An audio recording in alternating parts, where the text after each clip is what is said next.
And we continue at 1:06 in the afternoon. Talk Radio 790 KABC, the John Phillips Show. Mr. Randy Wangs in Culver City. John, today is one of those rare days where Californians can take a victory lap. Public pressure and ridicule has caused Rick Chavez Zbur to pull his bill that would have made it a crime for you to defend yourself against a home intruder. You know, Sacramento is a factory for dumb ideas, but this guy takes the cake. This might be the dumbest idea to come out of that town all year. For more on Rick Chavez Zbur pulling the bill, and Johnny, let me just tell you right now, don't do the voice. You don't want to hurt yourself. You still got another show to do this week. Okay, I'm a little bit under the weather today, so it's just not even something that's on the table. But just so you know what kind of lengths we go to for you on this program here, occasionally I do try to imitate this guy, and this guy sounds like Lucille Ball in her final years if she smoked unfiltered cigarettes, had lung cancer, and her lung cancer had lung cancer. Here's ABC 10. State lawmakers have pulled the plug on a controversial bill aimed at closing a legal loophole related to self-defense claims. I don't know if I'd call that a loophole. No.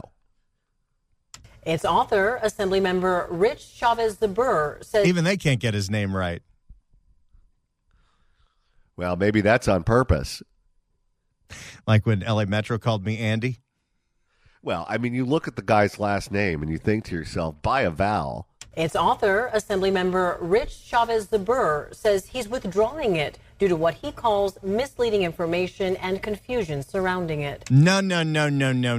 You're not. Why would a lawmaker pull their bill over what they call misinformation about the bill? If everything that's being said about the bill is a lie, then why would you pull it? No, I'm not confused. I understand everything you're trying to do just fine. Your idea is bad, and you're trying to get us all killed. Critics feared it could limit the right to self-defense, arguing it didn't fully consider real-world situations. Zbur stated the bill was meant to prevent armed aggressors from exploiting self-defense laws. Who exactly was asking for this bill? Of all the problems in the state right now, he looks around and he goes, you know, crime victims are really fighting back too much. If there's only something we can do to make sure that crime victims, instead of fighting back, they just sit there and take their medicine. Zbur stated the bill was meant to prevent armed aggressors from exploiting self-defense laws, not to impact anyone's right to protect themselves or their home. Yeah, but that's how the law was written. Here's how it works, Assemblyman. If you don't want to get shot by a homeowner, don't break into their house in the middle of the night. Because guess what? If you do that to the wrong guy, you're going to be so full of lead that they could use you to take the SATs. In a statement today, the Assembly member said, quote, unfortunately, misleading information has fueled fear and confusion about the bill. That's not a thing. No, he just lied. He lied to the news because he came up with an idea that was so ridiculous and so outrageous, it was one bridge too far for the nuts in Sacramento. Well, and this is a guy who is used to working in total anonymity. Nobody knows who Rick Chavez Zbur is, and usually these bills get written and put forth through committee and go through the process, and nobody knows anything about them. But this one was so outrageous, even the average Californian that doesn't pay attention to politics was like, what the hell is this? So I have a theory on why he promoted this bill. He expected Rob Bonta to run for governor and for the attorney general seat to be open this upcoming election. And he was prepared to run for that office. And for whatever reason, he's well-liked among the Democrats in the state legislature, so he'd get all the endorsements. When Bonta decided to run for re-election and not run for governor, that eliminated the possibility for Chavez Zbur to move up to the attorney general seat. And when people get passed over for a job that they think that they're entitled to, they end up doing reckless things. Just think about your own personal life. Think about people around you who are completely convinced that they're going to move up the ladder, and then something happens where the rug gets pulled out from under them and something that they believe belongs to them is given to someone else. People get angry, they get jealous, they lash out, they're looking for attention, they want to make sure that everyone knows that they're doing a good job and they deserve that position, so they do strange things. This is Rick Chavez Zbur being passed over for a job, doing strange things so we don't forget that he exists. I have decided to withdraw AB 1333 from further consideration once it's referred to committee on Thursday and has been amended to clarify items that caused confusion. Wait a second. So Rick Chavez Zbur claims, well, it was a bunch of misinformation about my bill, but he already was going to amend the bill because there was confusion in the bill. So were people lying about the bill, or was your bill so broad that it prevented homeowners from defending themselves? It was so strange because on social media, people were attacking the bill and they were quoting directly from it. And then he would turn around and claim that that was misinformation. And then the people quoting the bill said, we're just quoting the bill. It's not like we're making something up. It's not like I'm copying and pasting something from some biased internet website. I'm literally taking the words right out of the bill. And then he goes, well, you're misinformed. You're not quoting the bill correctly.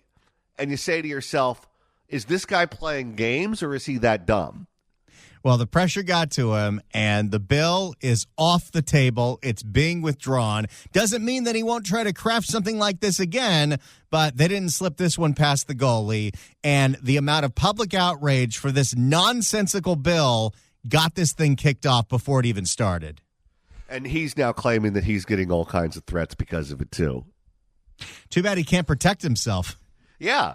No, if someone breaks into your house in the middle of the night, you just sit there and take it now.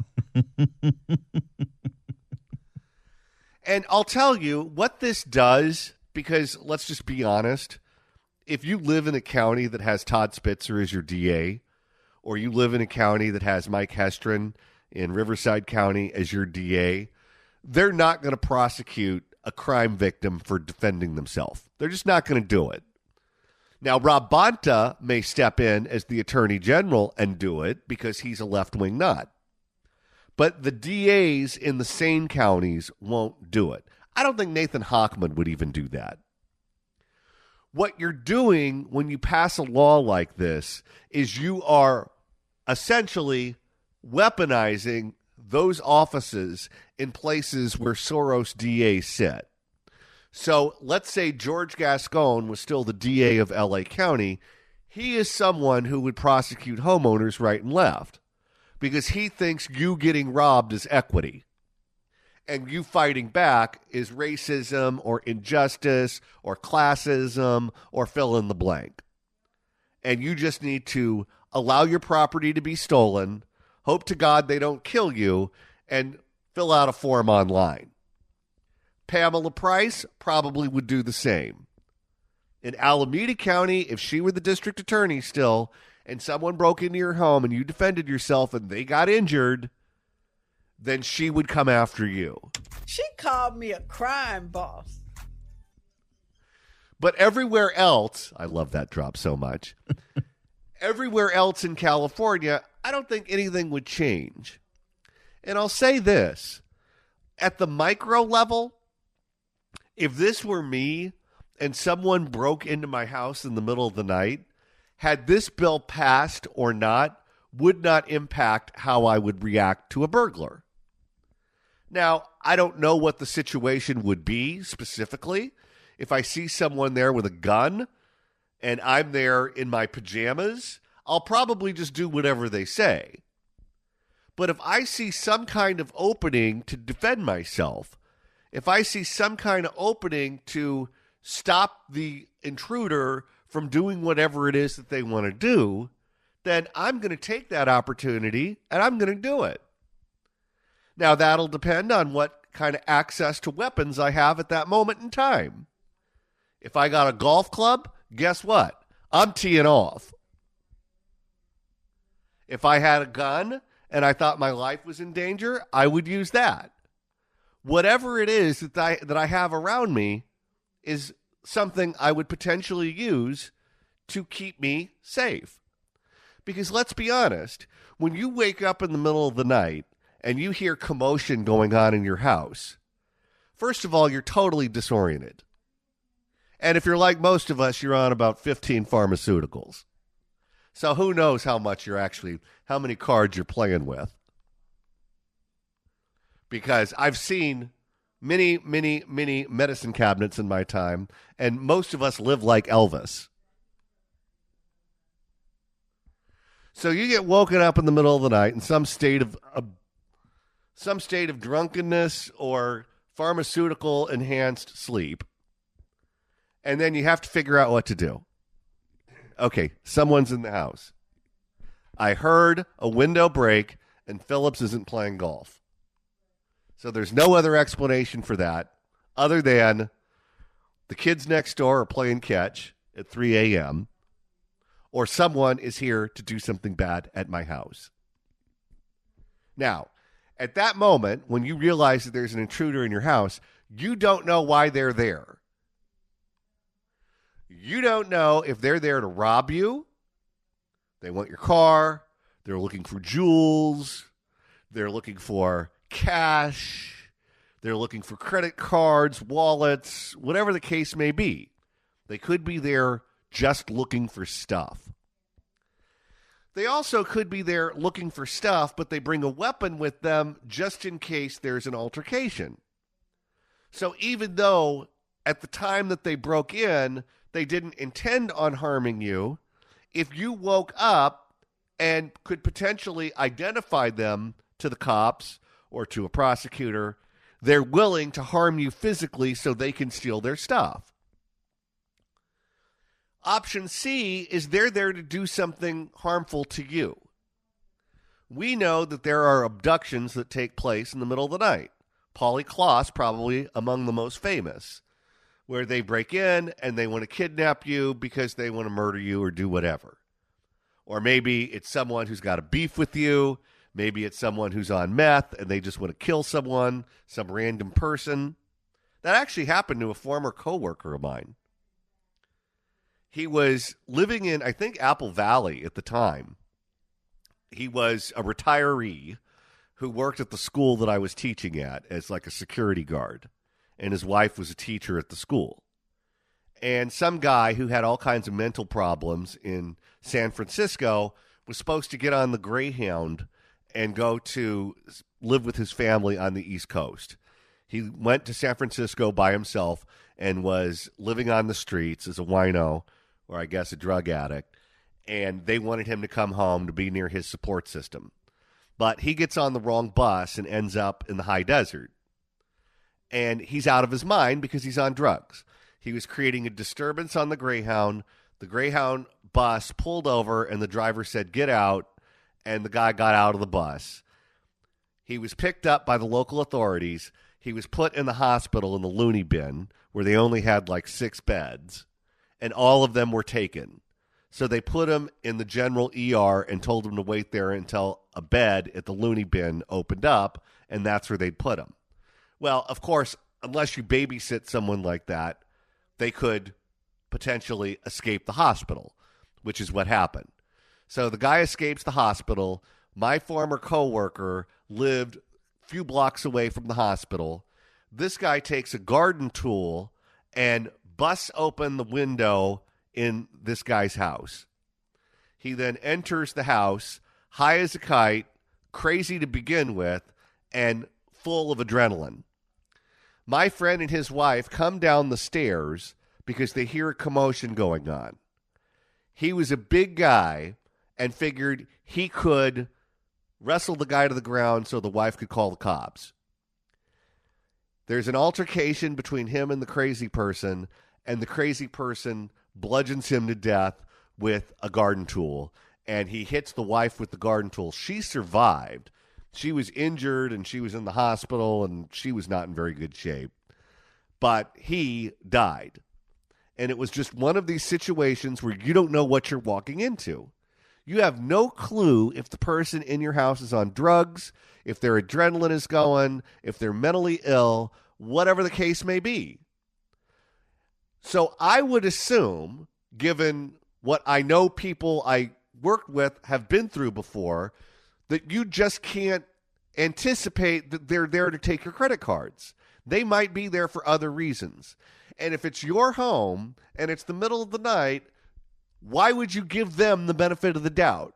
Because if you're wrong, you lose and you might end up dead. So you got to do what you got to do to protect yourself. And what you got to do is going to be dependent on what you have access to at that moment, what you have training with in that moment, and physically what you're capable of doing. And I don't see why we should look at that person as the problem in this interaction. The problem is with the person breaking into the house.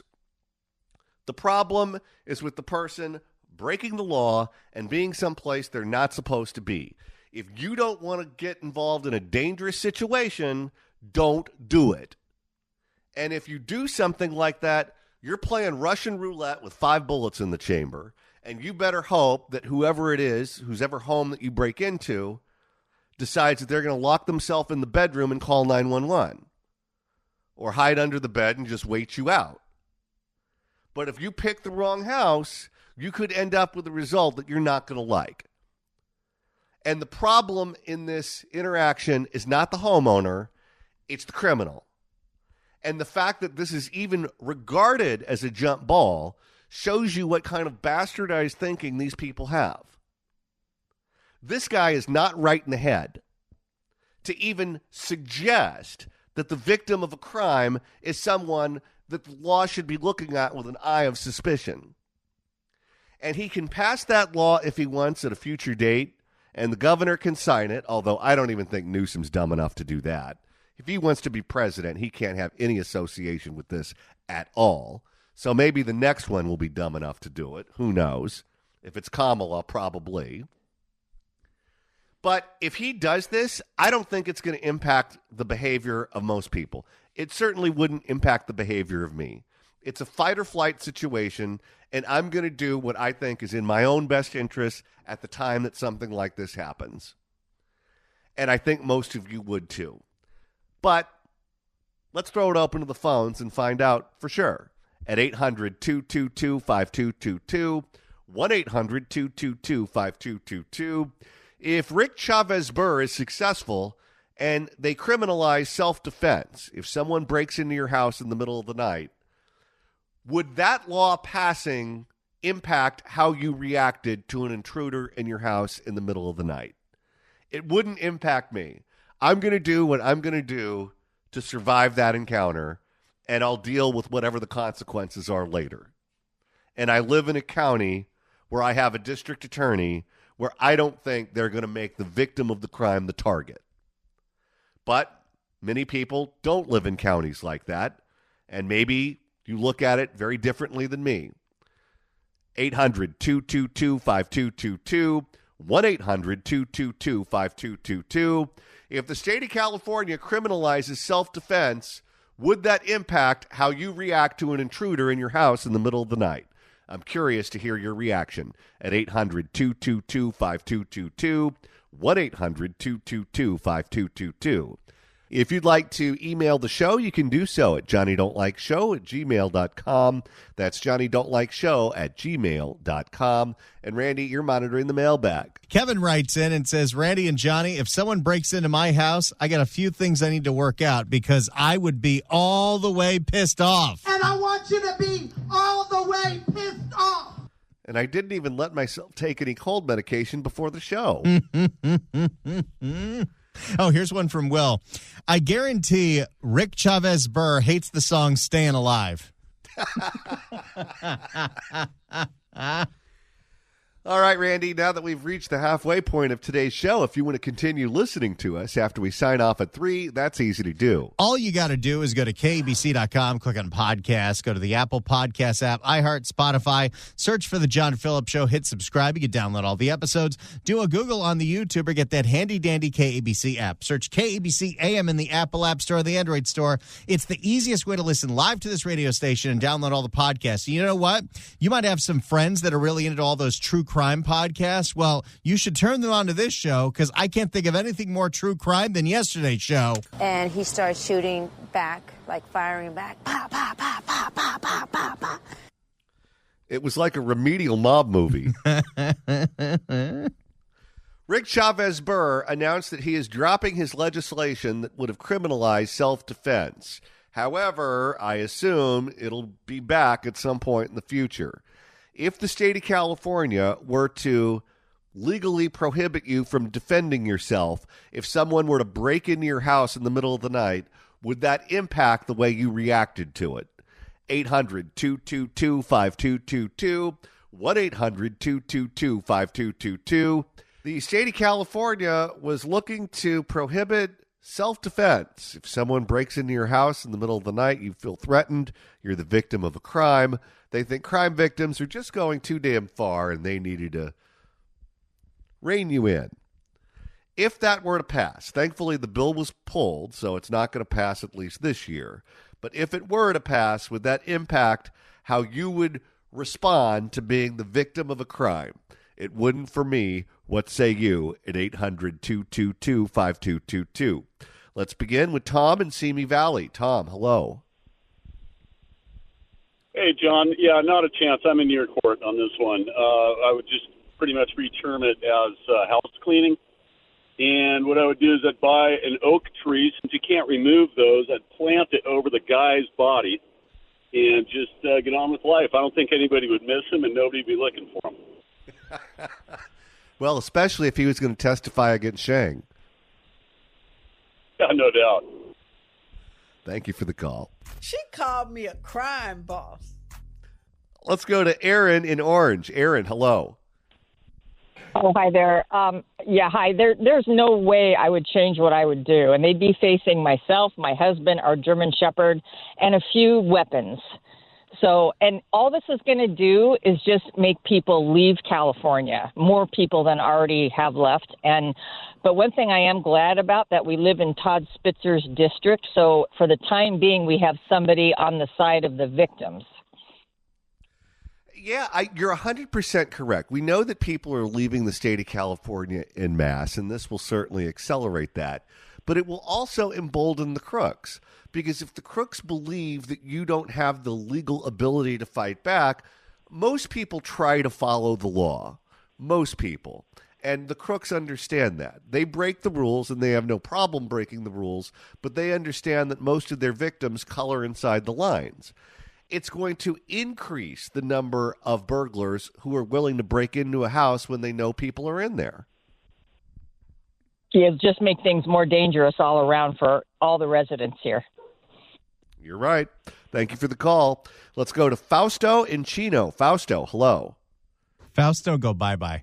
All right, let's go to David in Redondo Beach. David, hello. Hey, John, I would have absolutely no issue emptying my magazine into the body of the person in the middle of the night versus risking myself or my family getting hurt for someone illegally entering my personal residence. Now, if you do that, though, I have one recommendation. Let's say someone breaks into your house, you think they're going to kill you, they brandish a weapon, and you get your weapon out and you start firing. Here's how it should sound.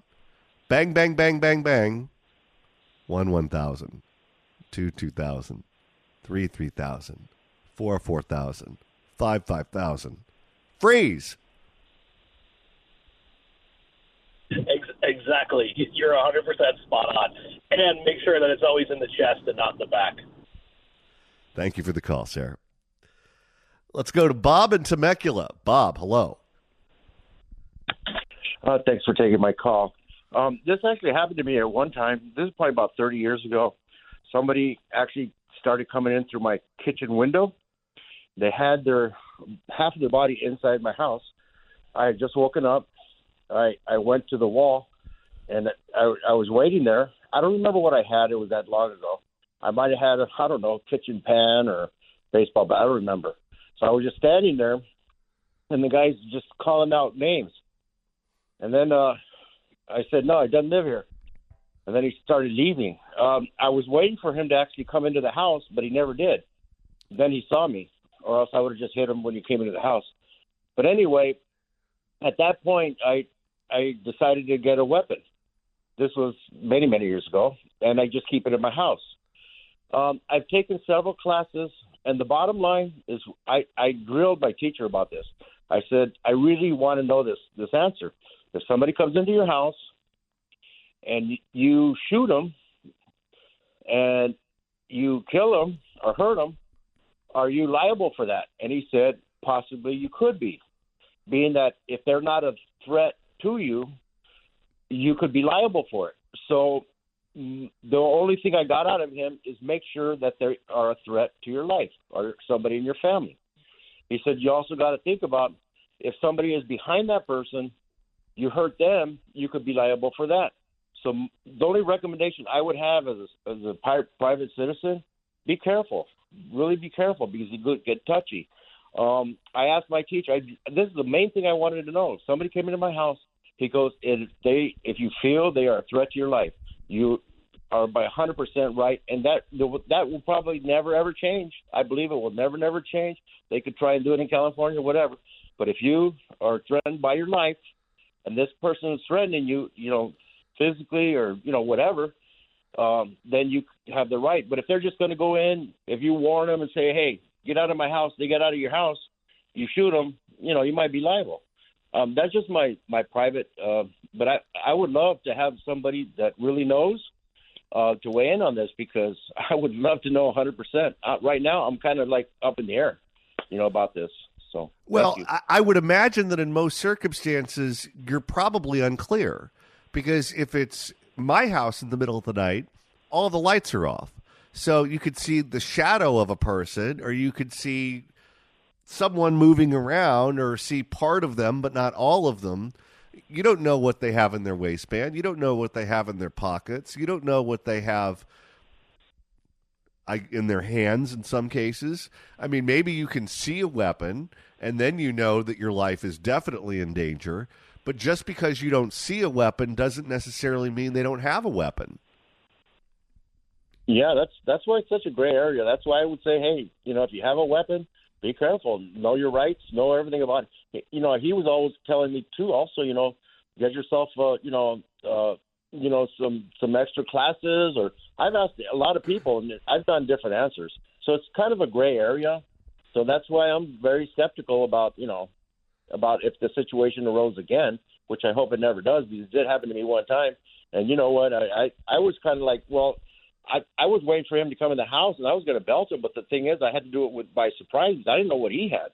He could have had a gun. He could have had a knife. I was watching his eyes. I didn't watch his hands. I was watching to see what he was doing, So, Well, that's what they teach you in basketball. Don't look at their torso. Don't look at the ball, because the torso tells you where they're going when you're defending someone on offense. Yeah, it was scary. I'll tell you that. I'll tell you what. Like you said, this was not late at night. It was kind of like in the evening, where I could kind of see him a little bit. So, but I was still kind of, hey, it's kind of weird. Somebody coming in through my kitchen window. This is not right.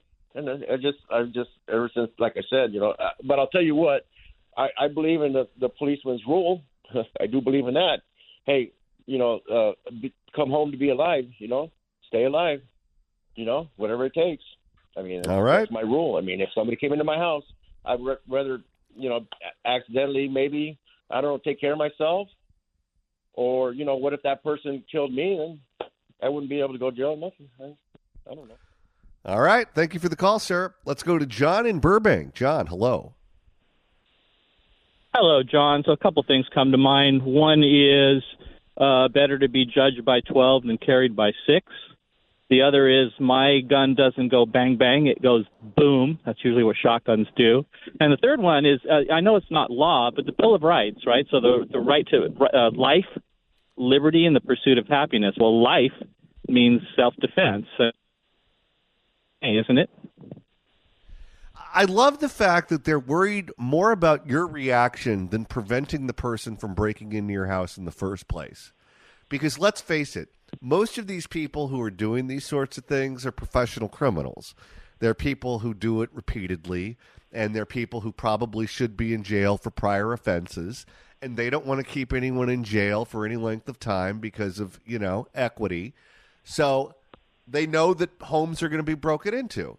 So if they want to prevent bad things from happening to bad people, then they have to handcuff the hands of the homeowner because they know that they have influence over you. They don't have any influence over the bad guys. The bad guys are going to do what they're going to do, but they can lean on you to get you to do what they want you to do.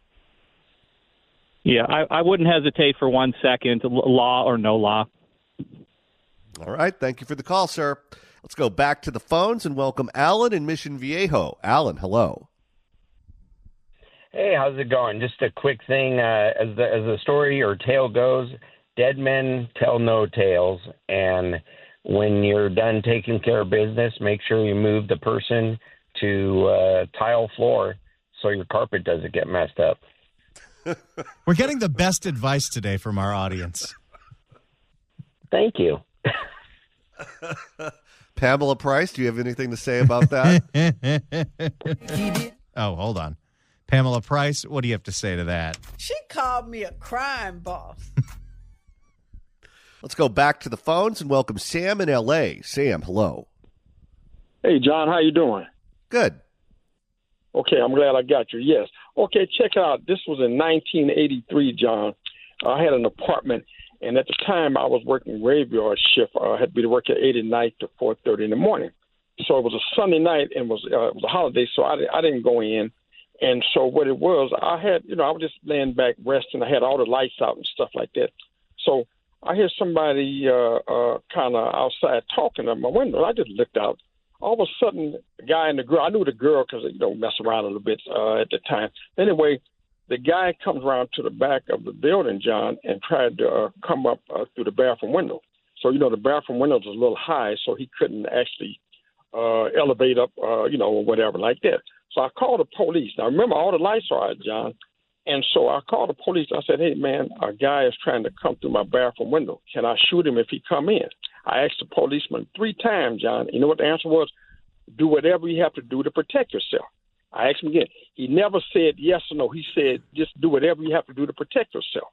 Now, I don't know what type of answer you would take that is, John. So what I did, I don't want to shoot nobody. I don't want to kill nobody. So what I did, I heard him trying to, climb up the side or whatever like that. So I just said, hey, get the hell. I said, get away from there. And both of them ran. To me, John, I felt that was equivalent of me firing a shot at him or in the air. I think that scared him. You're trying to break in somebody's house. It's pitch black. You don't hear no noise. And then all of a sudden you hear this voice come from inside. So what do you think about that, John? Now, the police didn't say yay or nay. They just said do whatever you have to do to protect yourself. How would you have taken that, John? He didn't give me a definite answer. I think you handled it perfectly. You were assertive about it. You heard it before the guy got into your house. If the guy got into your house and you discovered him in the hallway or your living room or your bedroom, it may have been a different situation. But because he was partially in your house and not fully in your house, scaring him away was probably the best way to go. Right. And the thing about it, John, was, because at that time, in fact, I still have, it was a 12-gauge Magnum shotgun, a Remington, and I'm not, gun freak or anything like that. I had it for years and years. And what it was, I don't, to this day, John, that was in 1983. To this day, I don't wish I'd have shot him. I don't wish I'd have, I told a friend of mine at work, this one, man, you could have shot him, or you could have came out the front door and came around. And I don't want to do all that, John. I'm trying to avoid hurting anybody at all costs. My life wasn't in danger or whatever. But the thing is, John, like you said, if somebody try to break in your house, I'm gonna give you one of my John Phillips little jokes or whatever, something like you would say. If somebody trying to break in your house like that, they're not coming there to have tea or play cards or dominoes with you. Am I right, John? That sounds like something you would say. You are right. That I can tell you. Thank you for the call, and I'm glad it worked out, and I'm glad you're safe. Let's go to Marie in Torrance. Marie, hello. Hi, how are you? Good. I just got my CCW, and I live in Torrance, and it took me about 3 months. So I had to go to a 16-hour class, and then you have to make sure that you can load your gun, load your gun, shoot, all that kind of stuff. So the law says, like if I got in an accident, I was on the side of the road. The law says if the guy's running at me, and I could get in my car and move and run away, that I should do that. So there's that. But I'm telling you, they tell you off the cuff if someone's in your house and you shoot them, you better make sure you kill them. And you always say they were grabbing for something, or they said they had a gun or something like that. That, you know, and I believe everybody should be able to have a gun. I've been shooting since I'm 6 years old, you know. Well, it sounds like you're well-versed around firearms, and thank you so much for that advice as someone who just took the class.